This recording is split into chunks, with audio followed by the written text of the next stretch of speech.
Assalamualaikum teman-teman. Balik lagi sama aku Reina dan aku Salwa di podcast Gasken, Gaul, sharing, keren dan fun. Nah teman-teman, dan kali ini bahasan kita tuh seru banget nih, karena aku tuh seru kalau ngebahasnya tuh tentang kerja sama peluang pendidikan. Aduh, gimana tuh Teh? Serunya ditambah kalau misalkan kita ngelihat peluang di luar negeri. Bener banget. Iya kan?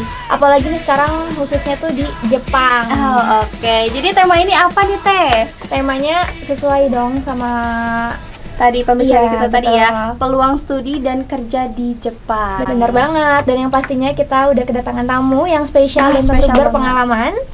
Selamat datang Pak Dr. Yan Agustian. Alhamdulillah baik ya Pak hari ini. Alhamdulillah, gimana kabarnya?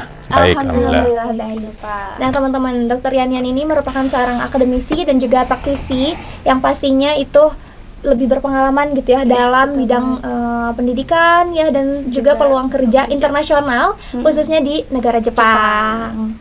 Oke, kita pertanyaannya pasti seputar tentang Jepang ya Pak ya. Tapi sebelum itu nih Teh, gimana sih sebenarnya budaya di Jepang itu seperti apa sih Pak? Aku mau tanya ini dulu Pak. Dari sekian banyak negara, kenapa? Kenapa harus Jepang? Iya, boleh. Apa ya? Ya qadarullah sih ya sebetulnya pada akhirnya mah gitu. Jadi waktu itu tidak Jepang saja, mencari beberapa kemungkinan Eropa sebetulnya ya. Tapi memang ya itu takdirnya ke situ kali ya, tiba-tiba datang peluangnya tuh ke sana gitu. Dan terus gitu ya. Jalan tuh seperti lebih lancar gitu. Mulai ada yang memperkenalkan, terus memperkenalkan caranya ke sana gimana pada waktu saya masih kerja gitu ya. Dan ya akhirnya ke Jepang gitu. Jadi secara sengaja enggak juga sebetulnya, tiba-tiba datang kesempatannya itu Jepang gitu. Dan ya karena banyak teman-teman yang udah duluan di sana gitu ya. Pertama itu Bapak pendidikan dulu atau emang meniatkan untuk kerja Pak? Nah, itu mungkin yang bisa bercerita panjang ya. Jadi sebetulnya waktu itu saya udah kerja. Lulus S1 dari Unpad Geologi kerja di Kalimantan. Nah, itu ada teman yang sudah di sana gitu. Ngasih gambaran ada peluang di sana tuh begini gitu ya. Tapi kan saya udah kerja, ya itu dipikirkan aja katanya gitu. Pokoknya peluang untuk sekolah, untuk kerja sangat-sangat tinggi dan peluangnya besar gitu untuk di sana. Nah, itu jadi pertamanya itu sebetulnya bukan kerja, tapi belajar bahasa Jepang. Jadi datang ke sana pertamanya belajar bahasa Jepang. Selama berapa bulan atau berapa tahun? 1 tahun 8 bulan. Sebulan programnya 2 tahun, tapi karena keburu masuk ke universitas gitu ya. Sebetulnya lulus dari bahasa juga kalau mau nyari kerja bisa aja sebetulnya. Modal S1 kan sudah ada di sini gitu ya. Tapi saya lebih memilih untuk gimana kalau melanjutkan sekolah gitu ya. Nah, jadi setelah belajar bahasa Jepang itu saya mencari peluang untuk masuk ke universitas gitu ceritanya. Baru setelah lulus kuliah saya nyari kerja. Nah, yang bikin saya panjang itu sebetulnya. Sekolah, kemudian kerja di sana gitu. Oke, perjalanannya cukup unik gitu ya. Dari yang asal niatnya mau kerja gitu ya, jadinya memilih untuk pendidikan lalu ke pekerja. Nah, untuk sekolah sendiri ada info dari pemerintahan Indonesia kah Pak atau gimana? Enggak. Jadi gini, makanya pertama infonya itu sekolah bahasanya sebetulnya. Pokoknya datang aja ke sini lah mending sekolah bahasa gitu ya. Nah, selama sekolah bahasa itu bisa part time ya. Kerja part time gitu. Nah, bisa kerja part time. Nah, di samping ya juga bisa mencari info-info tentang kerja atau tentang lanjut sekolah gitu. Nah, jadi pas lama belajar bahasa Jepang itu di sana, saya mau lebih mencari informasi tentang lanjut sekolah gitu. Makanya info yang masuk juga tentang sekolah dan kesempatannya. Saya juga mencoba sebenarnya ke beberapa universitas gitu ya, yang nyangkutnya di satu universitas gitu. Gitu ceritanya. Oke, kalau boleh tahu unit apa nih Pak? Universitasnya itu bukan di kota besar kayak Tokyo atau Osaka. Itu jadi dari Tokyo itu sekitar kereta cepat itu 2,5 jam lah ya. Namanya Yamanashi. Maka universitas Yamanashi. Mirip lah kayak di kita. Setiap kota tuh ada satu universitas negeri kan biasanya. Nah, di sana juga gitu. Misalkan ada Yamanashi Prefecture atau Yamanashi Ken, Yamanashi University. Kemudian nanti di Osaka University gitu ya. Apalagi kalau kota besar kayak Tokyo kan banyak banget, mau negeri mau swasta juga gitu. Jadi itu namanya Yamanashi University. Saya kesempatannya memang di situ gitu ya. Saya juga sebelumnya udah nyari-nyari ke tempat lain yang diterimanya di situ gitu. Saya ngambil teknik sipil. Teknik sipil. Ada Tes. peluang beasiswa juga Pak? Nah, itu menarik juga. Jadi zaman dulu ya, tapi mungkin sekarang juga belum berubah mungkin ya. Jadi kalau kita sudah terdaftar di sebuah universitas, peluang untuk mungkinnya melamar beasiswa itu banyak. Dan beasiswa itu banyak gitu ya waktu itu. Nah, qadarullah saya juga menerima beasiswa itu beasiswa yang khusus untuk pelajar untuk Indonesia. Dulu itu ada mahasiswanya untuk mahasiswa Indonesia itu ada. Atau sekarang masih ada nggak ya? Tapi selain itu juga banyak beasiswa itu bisa kita apply, tentunya dengan rekomendasi dari profesor yang sudah dosennya, pembimbing lah ya, sebagai supervisornya. Nah, di samping yang diadakan oleh yayasan-yayasan, katakan itu yayasan ya, yang menyediakan beasiswa, ada juga beasiswa walaupun nggak besar. Kalau kita mah dari apa ya, balai kota lah ya, kalau di kita mah. Nah, itu ada, walaupun nggak besar gitu ya, tapi itu untuk orang asing tuh banyak lah ya, peluang-peluang untuk beasiswa seperti itu gitu. Itu harus dicari kah Pak? Cari. Bapak dari negeri ya universitasnya. Kalau kami kan mungkin swasta gitu, agak tricky gitu untuk. Enggak sih, sebetulnya informasi itu. kesempatannya sih sama aja sih ya. Asal kita sering-sering cari informasi aja. Jadi pas waktu saya sekolah bahasa itu pun gitu ya, guru-guru sekolah bahasa itu sangat mendukung kalau kita mau pergi ke lanjut gitu ya, ke universitas gitu ya, nyari informasi segala macam gitu. Dalam perjalanannya nih Pak, untuk misalkan tadi kerja terus sekolah gitu ya, apa sih sebenarnya tantangan terberatnya? Apakah di ekonomi atau mungkin di apa gitu? Ngerti. Jadi kan gini, justru untuk pergi ke sana kan perlu modal lah ya. Betul. Ya, paling tidak misalkan kan harus belajar bahasa Jepang juga di sininya ya. Iya. Belajar bahasa Jepang dulu, belum nanti tiket segala macam gitu ya. Nah, kalau dulu kan kebetulan masih murah tuh zaman dulu itu. Jadi dengan saya kerja ya sebelumnya. Kerja itu berhasil mengumpulkan uang itu untuk beli tiket, untuk beli ngurus-ngurus visa segala macam gitu ya. Dan di sini pun kursus hanya sebentar, hanya berapa bulan, asal ada dulu tuh memang lebih mudah lah ya katakan. Dengan adanya sertifikat pernah belajar bahasa Jepang di sini berapa bulan, itu bisa dipakai untuk masuk ke sekolah bahasa itu tadi gitu. Nah, jadi ya kalau sekarang memang apa istilahnya banyak sih ya, banyak skema. Maksudnya gini, misalkan kayak tadi dari sini pengen pergi ke Jepang belajar bahasa satu ya, yang kedua dari sini lulusan S1 ataupun D3 pengen ke sana pengen kerja misalkan. Nah, sekarang itu penyelenggara itu sudah banyak, nggak kayak LPK gitu ya.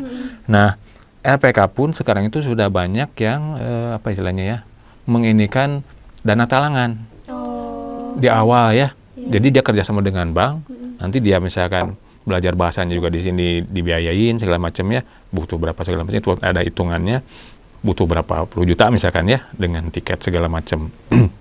Nah, nanti begitu kerja di sana atau begitu sekolah bahasa juga nanti dia kan dapat part time ya, kerja part time itu bisa mengganti itu. Akan sampai setahun itu memang bisa kembali itu ya. Setahun ya Pak. Dalam setahun itu bisa kembali lah ya. Dan karena memang lumayan ininya ya gajinya tuh. Atau yang kedua, ini yang jarang, yang sering datang orang Jepang ke saya minta itu ya. Dia juga bahkan membiayai sekolah bahasanya. Luar biasa. Nah, ini yang jarang. Nah, ini yang minimal ya. Tapi kalau memang lagi perlu itu suka ada. Walaupun nggak banyak butuhnya, misalnya ada 2, butuh 3 orang gitu. Jadi sama si perusahaan ini dibiayain bahasanya gitu ya. Sekolah bahasa dulu di sini. Maksudnya ya kursus lah ya. Kursus bahasa sampai mungkin tahu ya. Ada degree-nya kan N5, N4, ya untuk bahasa Jepang itu. Nah, biasa dia punya target. Misalkan dalam 6 bulan atau dalam setahun dia harus lulus N4 misalkan ya. Ada misalkan artinya apa? Ya disuruh semangat gitu ya. Dibayarin segala macam sampai tiket segala macam dibayarin, pergi. Itu ada juga yang begitu. Atau kalau memang punya modal sendiri. Iya, sendiri. Maksudnya gini, saya bukan ini ya. Dari pengalaman cerita suksesnya gitu ya. Salah satunya ponakan. Dia belajar bahasa Jepang dulu di sini, terus belajar bahasa Jepang lagi di sana, tapi dia sudah lulus S1 memang teknik ya, teknik sipil. Nah, kalau udah di sana, udah bisa bahasa Jepang, punya punya ijazah, itu kemungkinan besarnya udah kerja aja udah. Gini, artinya ya bukan ini ya. Kan banyak tuh yang datang ya ke saya tuh baik dari perusahaan ataupun agen-agennya benar-benar datang ke kampus gitu ya, minta orang. Nah, biasanya itu permasalahannya itu di bahasa kan, dan ya biaya lah ya. Nah, Artinya kalau seseorang sudah otodidak, bukan otodidak ya, belajar gitu ya, walaupun kursus segala macam, udah punya N3, N4 gitu ya, itu udah saya bisa promosikan. Iya, langsung bisa Iya, direkomendasikan gitu. Saya tuh mengumpulkan itu kalau memang ada yang udah kemana ada sih, kemarin ada juga yang datang nih, udah ada yang bahkan dia udah punya N2. Wah, kalau N2 mah ya ini banget gitu ya, apalagi latar belakangnya IT misalkan ya. N2 itu mah udah saya tawarin istilahnya mah. Sesuai bidangnya juga ya. Nah, kebetulan juga di sana kan mungkin tahu ya kondisinya lagi sedikit kan ya tenaga kerja di sana itu. Karena demografi penduduknya tuh kebalikan, orang tuanya yang banyak, usia produktifnya yang sedikit dan anak-anaknya sedikit. Jadi memang Indonesia kebalik. Makanya istilahnya kita tuh bonus ya, bonus demografi kan. Bonus demografi dari satu sisi bagus kan sebenarnya. Cuma kan lapangan kerjanya yang kurang menyerap gitu. Makanya ini salah satu solusi juga gitu, untuk jangka pendek lah ya. Bisa kan memberikan apa istilahnya peningkatan penghasilan segala macam itu, kemudian skill juga terutama itu bisa dengan pergi ke sana gitu. Itu. Menyangkut tadi yang jangka pendek Pak, memangnya untuk kontrak sendiri itu ada batasnya kah Pak? Kontrak kerjanya maksudnya? Oh itu gini, biasanya per berapa ya? Per 2 tahun sih ya. Atau biasanya gini, ada masa evaluasi sih. 3 bulan evaluasi, 1 tahun gitu ya. Tapi kalau udah kepake mah bagaimanapun akan diusahakan sama si perusahaan untuk tetap gitu. Untuk lanjut. Betul. Jadi tadi ya diulangi, option itu ada beberapa sebetulnya. Kita tuh mau ke sana mau kerja ya. Iya. Mau lanjut sekolah gitu ya. Nah, mau yang mana gitu ya, mau diambil. Mau dua-duanya. Dua-duanya bisa kayak saya gitu ya. Belajar bahasa, sekolah, kerja juga. Jadi makin siap-siap makin panjang di sana gitu. Jadi ya pokoknya harus dipikirkan itu aja. Tapi yang pertama itu memang harus apa istilahnya? Niat yang kuat. Kenapa? Apa istilahnya? Penjelasan itu udah banyak ya sekarang deh. Nggak tahu ya apa memang beda zaman dengan saya waktu dulu gitu. Yang tertarik itu kok sedikit gitu ya. Apa nggak mau apa ya istilahnya. Tapi ternyata saya ngobrol dengan orang Jepang juga, sama orang Jepang juga kondisinya itu ya apa ya, kurang bersemangat kayak begitu ya. Kurang ada motivasi gitu ya. Apakah memang penjelasannya, artinya apa? Mungkin ya pemberian penjelasannya harus lebih menarik mungkin ya dengan berbagai metode gitu ya. Nanti pun saya akan diminta oleh di mana ya, Istana Anyar untuk membicara seperti ini, peluang kerja di Jepang juga kurang lebih seperti ini lah, untuk memotivasi intinya gitu ya. Karena peluangnya sebenarnya terbuka gitu. Satu aja sebenarnya dari sisi ini ya, bahasa itu memang permasalahan yang paling krusial dan istilahnya itu apa? Kalau bahasa Jepang itu dinding ya. Dinding tinggi gitu yang harus dilewati itu gitu. Bahasa gitu. Kalau udah bahasa punya maka bisa menyesuaikan nantinya ke sananya gitu ya. Gitu. Dan kebanyakan stereotip orang-orang itu biaya ke sana mahal. Jadi dia nggak mendapatkan informasi LPK yang nah betul. Jadi datang itu sebagai satu alternatif sebetulnya. Gitu ya. Jadi ya nanti tinggal dipilih-pilih aja. Ya kita juga menurut kemungkinan ya ada penyelenggara juga yang nggak benar juga ada ya. Tapi ya udah banyak lah ya di Bandung juga yang terpercaya gitu ya. Dan sudah ya apa istilahnya, kita track recordnya aja kan. Track recordnya kalau udah kelihatan udah bagus mau udah. Baru kemarin ini mahasiswa saya tiba-tiba datang, Pak, saya tanggal 18 ini pergi kan. Itu ngambil yang itu. Tapi saya bilang mau ambil dan talangan, enggak, kebetulan ya saya adalah setengahnya lagi orang tua saya katanya gitu. Dari modal sendiri. Ya, benar nih Pak. Kira-kira kalau dari modal sendiri gitu ya, kisaran kalau kisaran sih jadi gini, kalau saya rinci dulu, pertama biaya belajar bahasa kan, biaya bahasa segala macam lah buat ujian segala macamnya ada di situ. Plus nanti pengurusan visa gitu ya, tiket segala macam. Ya kisarannya ya beda-beda sih ya. Yang saya dengar itu mahasiswa saya itu sekitar 60 juta gitu ya. Makanya itu saya nggak berani ininya, tapi ya kurang lebihnya segitu ya. Dan itu bisa beda-beda variabelnya. Karena kan nanti pelatihannya juga beda-beda mungkin ya. Kalau yang dari nol banget mungkin bisa jadi lebih lama gitu ya. Kalau yang kan udah agak sedikit ini ya, ada kemampuan mungkin jadi sedikit kan bisa seperti itu gitu. Oke, itu tuh untuk mencapai di tahap yang sertifikasinya sudah sangat bagus Pak, atau dia itu baru level N4 ya. N4 udah cukup. N4 udah cukup kalau misalkan biasanya ya perusahaan-perusahaan juga kalau N4 itu udah lumayan banget. Udah bisa percakapan sehari-hari dan kanji juga udah lumayan banyak gitu ya. sekitar berapa ya? Kayaknya sudah 400 atau bisa lupa ya. Luar biasa. Jadi paling ada percakapan sehari dan kan nanti sambil belajar di sananya juga ya. Apalagi yang mahasiswa ini dia ambil sekolah bahasa lagi di sana. Walaupun dia, saya nggak tahu mungkin mau kerja Pak, dia bilang gitu ya. Paling jelas ya bahasanya dulu dia ini. Karena selama sekolah bahasa di situ juga dia udah dipastikan dapat pekerjaan yang part time itu. Gitu. Jadi dia bisa sambil mengumpulkan uang juga gitu. Itu macam-macam sih pekerjaannya ya. Gitu. Kalau menurut pengalaman Bapak sendiri nih ya, pasti kan juga punya teman-teman di Jepang ya Pak? Iya. Dari banyaknya teman-teman dan pengalaman yang Bapak lihat gitu, pekerjaan apa yang sekiranya itu paling menguntungkan gitu Pak di sana? Jadi kalau ngelihat ya, kan pertama lihat latar belakang kita juga gitu. Kemudian juga ya lowongan kerja yang di sana. Nah, karena sekarang ini hampir berbagai bidang ada gitu ya. Ada. Semua bidang tuh. Misalkan kalau di teknik ya, yang paling banyak itu teknik sipil. Konstruksi ya. Konstruksi arsitektur tuh nggak tahu nih, banyak banget ya permintaan juga. Kemudian yang lainnya IT ya. Kalau yang sosial, caregiver yang mengurus orang tua. Urus orang tua atau yang ada yang nurse juga ada gitu ya. Perawat juga memang perawat juga ada, tapi yang khusus untuk itu juga nggak sedikit gitu ya. Atau tenaga-tenaga administrasi gitu ya. Akunting segala macam ada juga gitu. Jadi maksudnya gini, latar belakang apapun ya, kalau mau coba aja gitu. Karena juga kalau di sana itu sistemnya gimana ya? Kalau bekerja itu kita belajar tuh benar-benar dari nol. Nol, mungkinnya dibimbing lagi dari nol gitu ya. Gitu. Oke. Tapi tetap juga harus ada pengalaman sebelumnya ya Pak? Enggak juga. Enggak. Enggak selalu. Justru itu karena memang ya kalau pengalaman bagus ya. Tapi ini mereka tuh menerimanya yang fresh kok. Nggak ada pengalaman juga. Yang penting bahasa aja dulu. Dengan ada bahasanya bisa kan nanti belajar kan pas kerja juga gitu ya. Terbuka gitu. Untuk yang mau belajar gitu ya Pak? Iya. Berarti mereka tidak melihat latar belakang kita. Ya kalau latar belakang pendidikan mungkin ya dilihat ya. Tapi kalau pengalaman itu nggak dilihat. Karena memang mau dididik justru. Maka mereka juga saking membutuhkan tenaga kerja, mereka itu ada satu program lagi sebetulnya, dan ini untuk para mahasiswa, internship ya. Ya bahasa kitanya magang sebetulnya ya, internship kayak gitu, itu selama 1 tahun. Nah, itu khusus disasarnya itu mahasiswa semester 6-7 gitu ya. Setahun di sana kan. Nah, sebetulnya di sana ya latihan kerja juga sebetulnya. Nanti kalau kepake kan nanti kan pulang kan. Nah, kalau kepake itu bisa dipanggil lagi. Kerja di situ gitu.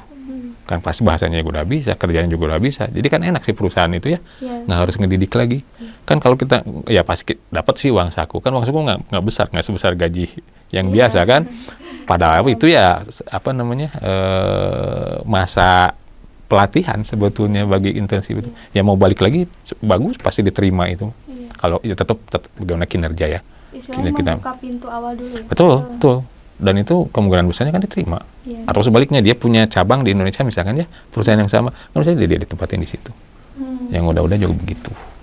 Oke, menarik nih Pak. Dari tadi kan kita udah membahas tentang cara-cara untuk bisa masuk ke Jepang untuk pendidikan ya atau kerja.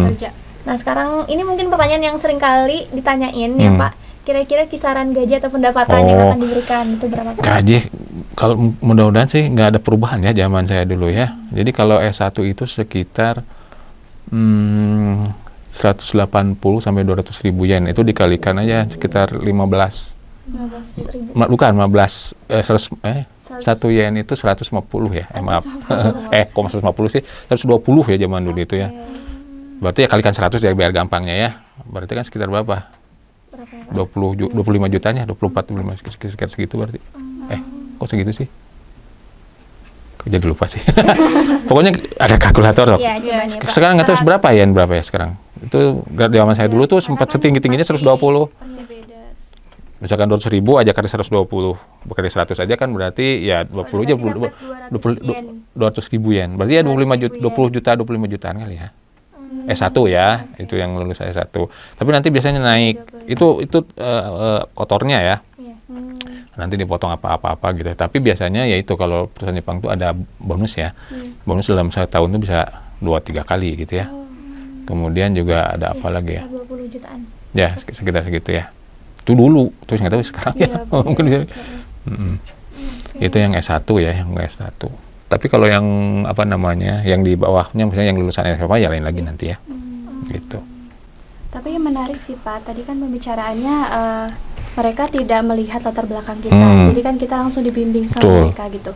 Dan juga mungkin ketakutan orang Indonesia juga dengan lingkungan atau budaya sana ya, pastilah itu mah. Itu bakal mempengaruhi ke mental kita atau betul, gimana? Betul, itu pasti. Makanya kalau saya secara pribadi ya menyarankan itu yang misalkan sekolah bahasa dulu. Kenapa? Jadi itu anggaplah apa istilahnya waktu untuk kita menyesuaikan dengan budaya, dengan hawa itu maksudnya apa namanya? Musim. Gitu ya? Musimnya ya, vibes-nya juga, atmosfer lah ya, bahasa ya kerennya mah.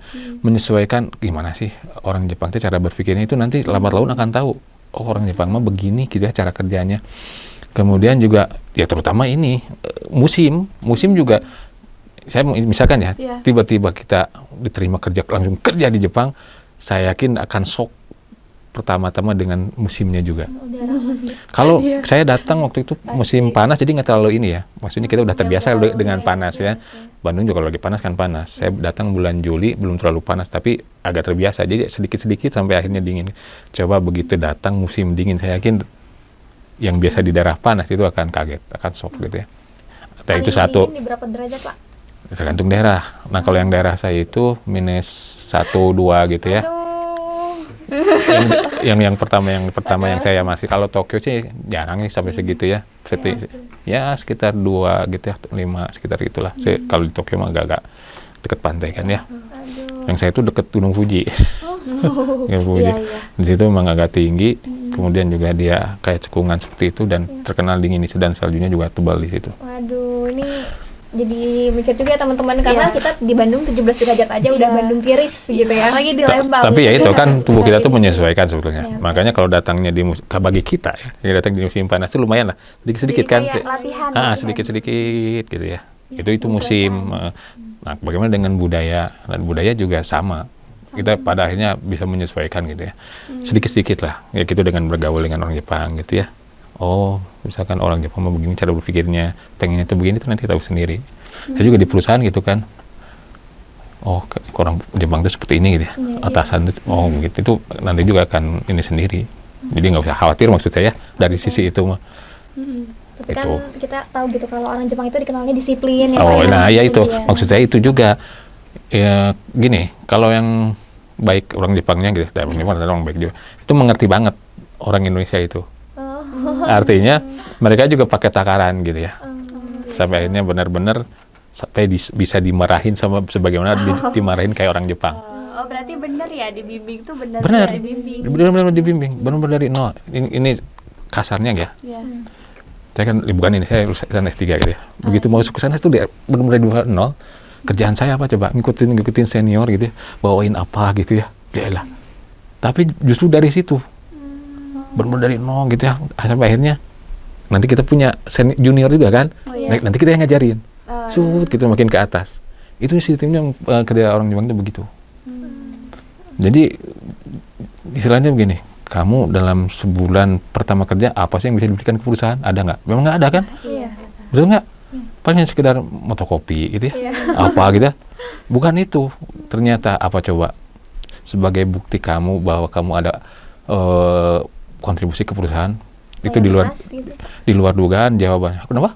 Loyalitas kah? Loyalitas bagian itu ya. Apa coba? Kehadiran betul ya. Tapi ini misalkan gini, jawabannya tuh, kamu ya kalau begitu ada atasan bilang, ohayou gozaimasu gitu, kamu tuh harus dengan gengki ya, sehat, semangat, ohayou gitu. Itu aja dulu. Artinya apa? Perlihatkan kalau kamu tuh semangat kerja gitu ya. Itu aja, itu udah memang sehari 2 hari kerja apa sih yang bisa kamu tuh pada udah digaji, dibilang itu ya. Kamu udah digaji kan bulan pertama, apa coba sebulan ini kamu udah ngerjain apa buat perusahaan, nggak ada kamu juga nggak ngaruh. Artinya apa?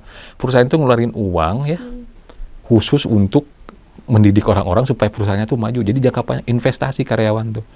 Orang Jepang mikirnya gitu. Maka orang Jepang itu jarang yang keluar masuk kerja, Kerja. keluar gitu, resign. Ya, perusahaan gitu ya. Kalau kita kan bangga ya, wow kerja di mana gitu ya. Orang Jepang mau nanya nanti, kamu punya masalah apa kamu sampai keluar masuk kerja gitu. Gitu. Oke. Cara berpikirnya gitu. Maka dari nol gitu ya, maka karir kita itu kelihatan sebetulnya. 2 tahun ke depan jadi apa, 4 tahun ke depan jadi apa gitu ya. Itu yang bagi saya menarik gitu. Jadi mereka lebih berfokus pada bidang yang bikin mereka ahli Iya, gitu ya. betul. Terus dididik gitu ya. Jadi benar-benar dibikin bertumbuh, Iya, berproses gitu. Biarkan dia itu betah di perusahaannya karena diperlakukan seperti itu. Mungkin yang pertama sakit hati kan, ya elah saya datang kerja disuruh gini-gini gitu. Gitu-gitu. Tapi ternyata semua juga begitu. Ya, saya nggak tahu kalau perusahaan Jepang yang di Indonesia, kalau di sana tuh ternyata ada panduan khusus orang baru masuk kerja itu ada bukunya. Saya punya itu sampai sekarang saya bawa-bawa itu. Kayak SOP lah ya Pak. Ya SOP lah ya, SOP maksudnya udah baku aja gitu. Orang baru tuh ini bukunya panduannya gitu. Oke. Sampai mau tukar kartu nama itu ada aturannya itu. Kita kan main gitu ya? Iya. Nggak begitu. Kartu segitu dipegangnya sama 2 tangan loh. Nggak sembarangan gitu ya. Tuh ngasihinnya gimana? Kan di depan juga gitu kan? Iya. Ternyata gini, yang ini lepas dikasihin.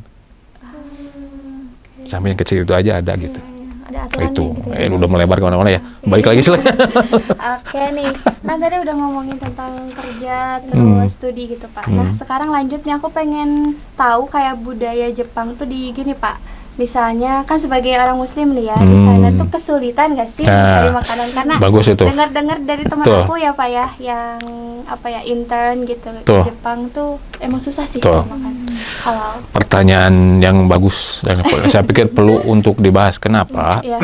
Memang ada budaya di mana berbeda ya dengan kita, artinya bahkan bertolak belakang gitu. Di sini kita mah nggak boleh, di sana mah hal yang lumrah. Iya.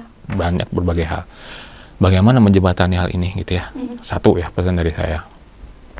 Pertama, baguskan performa kita. Baguskan performa. Oh, Seperti apa? kinerja kita tuh baguskan. Ya. Artinya kita disiplin, ikuti disiplin gitu. Tugas selesai kayak waktunya gitu dan seterusnya. Iya. Kenapa? Kalau sudah segitu, orang Jepang tertarik dengan kita.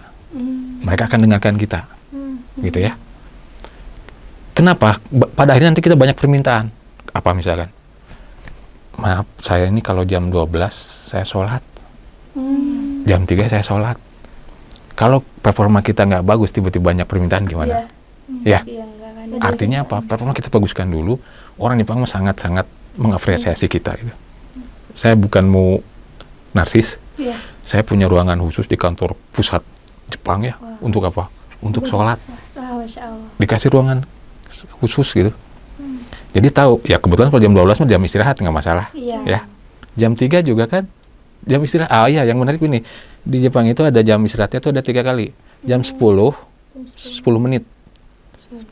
Jadi di sana nggak akan ada orang sambil ngerokok kerja gitu, nggak ada. Di 10 menit itu orang ngerokok keluar, ngerokok bareng-bareng nanti. 10 menit balik lagi. Jam 12 mah biasa sama ya, makan segala macam. Tapi bagusnya jam 12 itu semua itu gelap, mati lampu, nggak ada yang kerja. Ya kecuali ada. Tidur semua atau gimana Pak? Nah, ada yang tidur, ya makan dulu ya, ada yang tiduran segala macam gitu ya. Nanti jam 3 juga ada lagi, 10 menit lagi buat yang udah yang ngopi segala macam gitu ya. Sama mau di lapangan, mau di kantor juga. Atau ya perusahaan saya, atau yang perusahaan lain, mungkin nggak jauh beda. Kembali lagi ke yang tadi. Kalau performa kita bagus, Iya. apapun yang kita minta dikasih gitu. Dikasih. Kan logis ya? Iya. Sebaliknya, kamu banyak permintaan, dikit-dikit minta ini, minta itu, kerja yang benar, kan bisa digituin ya. Iya. Nah gitu. Alkohol, Jepang itu sangat identik dengan alkohol, betul? Betul. Sampai ada bukunya, di buku yang tadi itu, bagaimana berinteraksi dengan alkohol. Itu ada khusus karena Bambang bagian dari pergaulan. Lah, bagaimana dengan kita gitu ya? Iya. Nah, kita harus tadi performa bagus ya. Kita juga minta kan ya permintaan. Maaf, saya nggak minum, gitu kan? Tapi suka dibalikin. Nggak minum atau nggak bisa minum? Beda kan pertanyaannya. Apa coba? Kalau nggak bisa minum, bisa satu saat nanti bisa minum kan? Iya. Saya mah jawabnya nggak. Saya mah nggak minum gitu. Nah, itu harus konsisten. Kalau saat itu dia bilang enggak, pada suatu saat dia bilang minum, Iya benar. kamu nanti dibilang kamu nggak konsisten. Itu nggak akan bisa nolak lagi kesananya. Ya. Bakal minum terus. Maka kalau ada pesta-pesta segala macam, orang udah tahu yang disediain buat saya mah ocha. Nggak akan bir atau jus gitu. Jadi artinya ya memang ada pekerjaan-pekerjaan yang agak sulit. Iya. Misal apa coba? Di restoran biasanya atau di hotel. Di hotel itu kan dengan apa ya? Dengan consumer ya. Berhadapan langsung ya. Iya. Mana tuh nggak terlalu suka, maaf misalkan harus berbuka gitu ya. Iya. Maka carilah pekerjaan yang mendukung. Apa misalkan coba part timer atau bento ya, Iya. makanan Iya. itu tuh harus steril.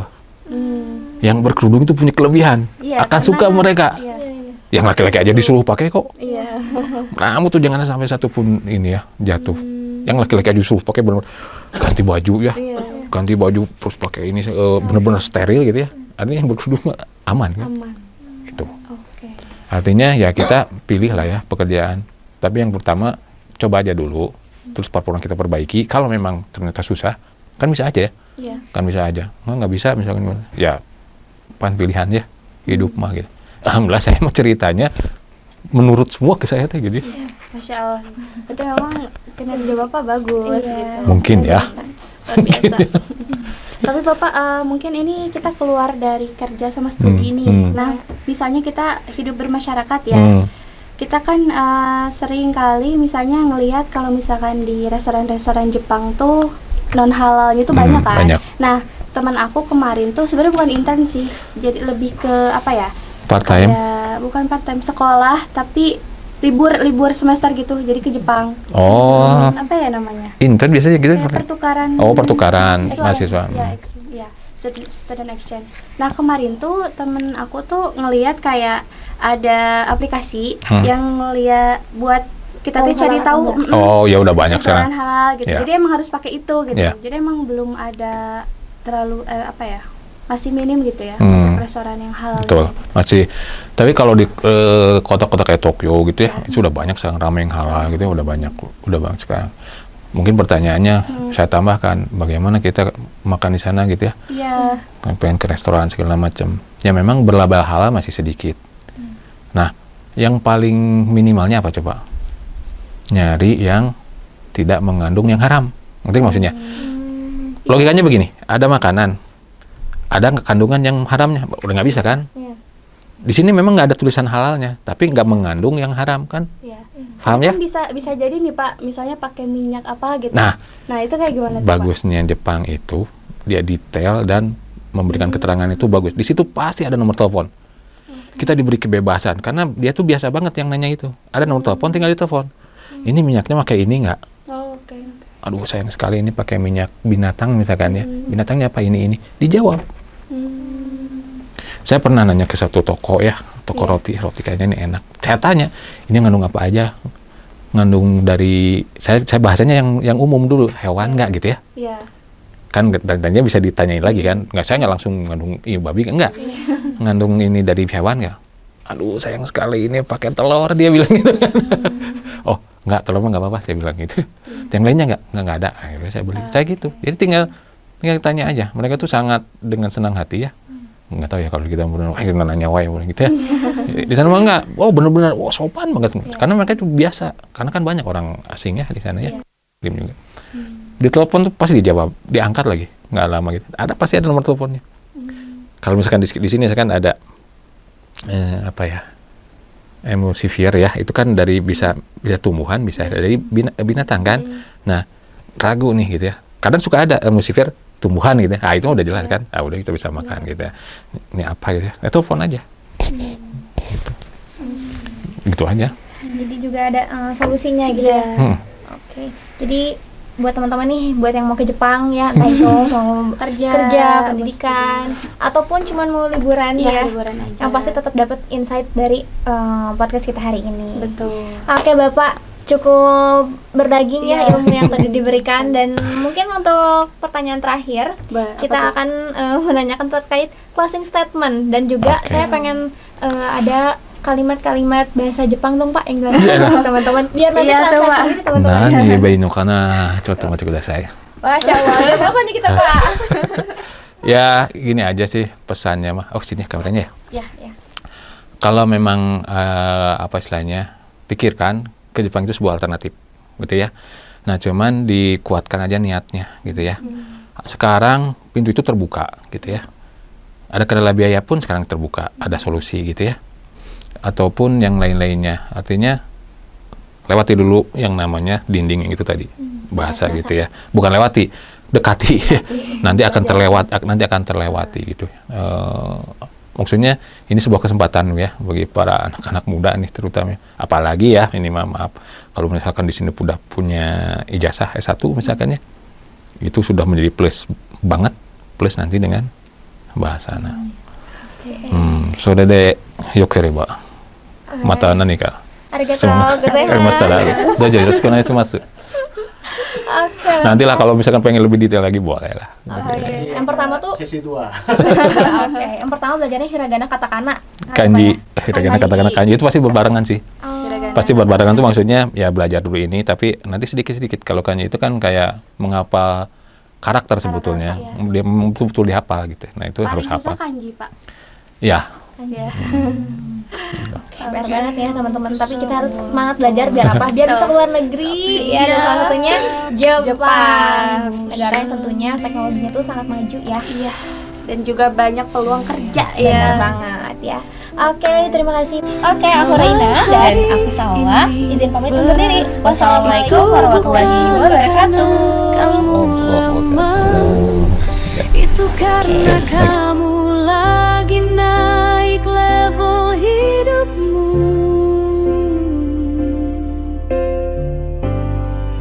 Karena engkau spesial, bahkan saat kamu